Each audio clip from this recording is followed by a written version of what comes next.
연금 고수, 퇴직연금 박사이신 분입니다. 장덕진 CFP님 모셨습니다. 반갑습니다. 네, 반갑습니다. 네.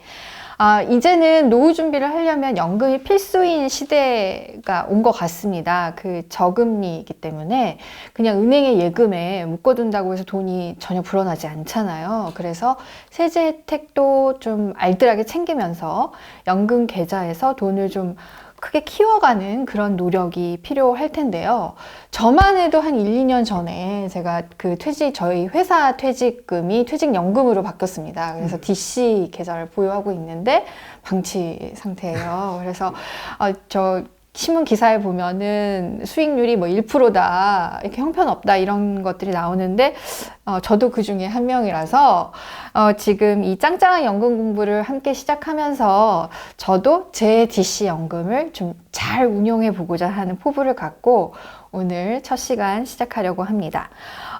오늘 처음 연금 공부를 할 텐데요. 이렇게 처음 주제로 연금 계좌 유튜브 팩트 체크를 선정을 해주셨어요. 아마도 유튜브에 워낙 많은 얘기가 떠돌다 보니까 뭐가 맞고 뭐가 틀린지, 내가 유튜브로 뭔가를 좀 공부를 한 거는 같긴 한데 이게 진짜 맞는지 좀 확인해야 할 필요가 있을 것 같아서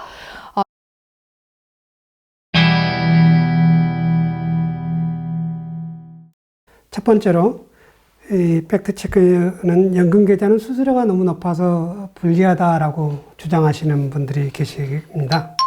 이는 사실이 아닙니다. 수수료를 받지 않는 금융기관도 있어요.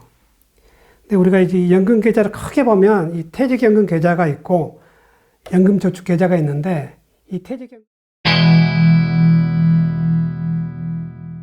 연금 계좌는 이제 연금으로 받으라고 있는 거잖아요. 근데 상황이 좀 변경돼서 중간에 인출을 하셔야 된다. 그러면 이제 처음에 우리가 연말정산 때 세액공제를 받은 금액보다 더 많은 세금을 토해낸다라고 합니다. 이거는 사실입니다. 근데 이게 중도인출을 하시더라도 상황에 따라서는 굉장히 세율이 낮게 적용되는 경우도 있습니다. 이 부분은 제가 여기서 설명을 드릴게요. 우리가 이제 아까 말씀드린 IRP 계좌, 그 다음에 연금저축 계좌가 있는데, 이걸 두 개를 묶어서 우리가 개인연금 계좌라고 얘기를 합니다. 이 개인연금 계좌에서는 이렇게 1200만 넘어가면 종합과세 대상이 되고, 그러면 자녀의 건강보험에서 제외돼서 지역가입자로 이제 전환되면서 건강보험료를 많이 낸다라고 이제 말씀을 하시는데, 이는 사실이 아닙니다. 이 IRP나 연금저축계좌에서 수령하는 연금은 건강보험료 전혀 상관이 없어요.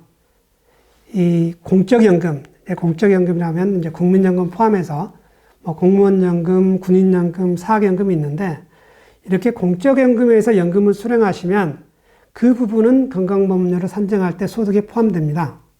근데 이렇게 개인연금이나 이 퇴직연금에서 인출하시는 금액은 전혀 건강보험료하고 상관이 없습니다. 원래 이제 국민건강보험법에서는 공적연금뿐만 아니라 뭐 개인연금, 퇴직연금 다 포함해서 건강보험료를 포함한 소득에 한다고 돼 있는데, 공단에 문의해 봤더니 내부적으로 개인연금하고 퇴직연금 여기서 제외한다라고 말씀을 하셨습니다. 연금계좌는 수수료가 너무 높다. 근데 정답은 아니다 였습니다. 수수료가 제로인 곳도 있다고 설명해 주셨고요. 일부 유튜브 채널에서 총 비용 부담률을 근거로 해서 수수료가 이제 높으니까 하지 말라, 뭐 이런 얘기가 있는 것 같기도 한데, 사실상 거기에는 IRP 관리 수수료 플러스 펀드 보수 비용이 포함되어 있고, 투자를 선택하셨다면 반드시 좀 부담해야 되는 비용이기 때문에 꼭 그렇게 판단할 일은 아니다, 이렇게 설명해 주신 것 같아요. 그래서 대신에 이제 관리 수수료를 줄일 수 있는 방법도 있었죠. 이전 계좌를 활용을 해서 대형 증권사나 펀드, 슈퍼마켓의 경우 은행과 보험사보다는 조금 낮고, 그리고 상품도 굉장히 좀 다양했기 때문에 그쪽으로 이제 수수료가 내가 지금 부담하고 있는 게 너무 높다 하면은 이전하실 수 있다는 점 기억해 두셨으면 좋겠고요. 두 번째는 연금 계좌에서 중도 인출하면 환급받은 세금보다 더 많이 토해낸다는 맞다고 설명을 해 주셨는데 근데 또 일부 사례, 이게 예외도 있었습니다. 그래서 5.5% 세금만 내는 경우도 있으니까 그 사유에 해당되는지 한번 반드시 점검해 보셔야 되고 그 다음에 세액공제, 저는 이게 좀 가장 놀라웠는데요. 세액공제도 내가 미룰 수 있다는 거죠. 지금 당장 그러니까 만약에 중도 인출을 중간에 할 것 같다, 목돈이 좀 필요한 일이 생길 것 같아 싶으시다면 IRP로 자금을 운용하시되 세액공제를 그냥 지금 당장 받지는 않고 또 미뤘다가 나중에 받을 수도 있는 문제니까 그렇게 선택하시면 된다는 거 기억해 두시면 좋을 것 같습니다. 그리고 계좌를 개설해서 한 뭐 10년 정도 넘게 되면 수익률이 쌓이니까 중도 인출을 하더라도 이렇게 토해내는 세금보다 오히려 더 뭐 큰 뭐 손실을 보는 일은 없을 것 같다. 이렇게 설명해 주셨습니다. 그리고 세 번째 팩트 체크, 연금 수령액 1,200만 원, 연간 1,200만 원 초과씩, 그러니까 월로 한 100만 원 정도 연금을 받게 되면 종합소득세 폭탄을 맞게 된다. 이렇게 설명하는 유튜브들이 있는데 사실상 계산을 해보니까 이게 폭탄이 아니었어요. 그 30세인 그 분을 사례로 계산을 해봤더니 뭐 실효세율이 한 3% 미만이었기 때문에 3% 미만을 가지고 세금 폭탄이라고 얘기할 수는 없을 것 같네요. 그래서 뭐 그 세금 폭탄 걱정까지 하면서 IRP 뭐 가입을 미루는 거는 큰 의미가 없을 것 같습니다.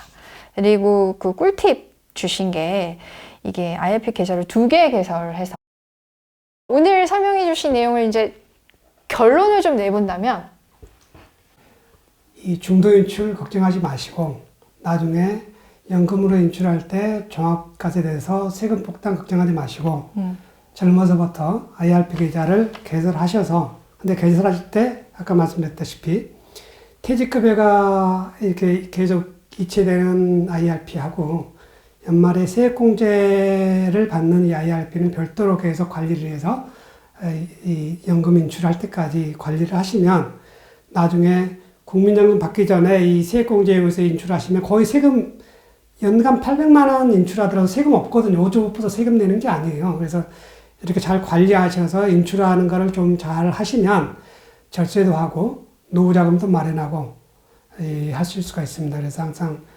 그걸 좀 염두에 두시고요. 그 다음에 요즘 같은 제로금리 상황에서는 요즘 뭐 거의 뭐 은행 예금, 원리금 보장 상품이 IRP 계좌에 뭐 전체 연금 계좌 한 80%가 되는데 우리가 장기 투자하지 않습니까? 장기 20년, 30년 하실 거기 때문에 좀 실적 배당 상품 펀드에 더 투자하시면서 계속 노후 자금을 이제 모아가시면 아주 행복한 은퇴 생활을 하실 수 있을 것 같습니다. 네. 그럼 저희는 IRP 계좌를 가지고 좀 더 세부적인 내용, 어떻게 이제 관리하고 운용해 가면 좋을지, 좋은 그런 전략까지 알아보는 시간을 차차 가질 예정입니다. 많이 기대해 주시고요. 이번 순서는 여기서 마치도록 하겠습니다. 감사합니다. 감사합니다.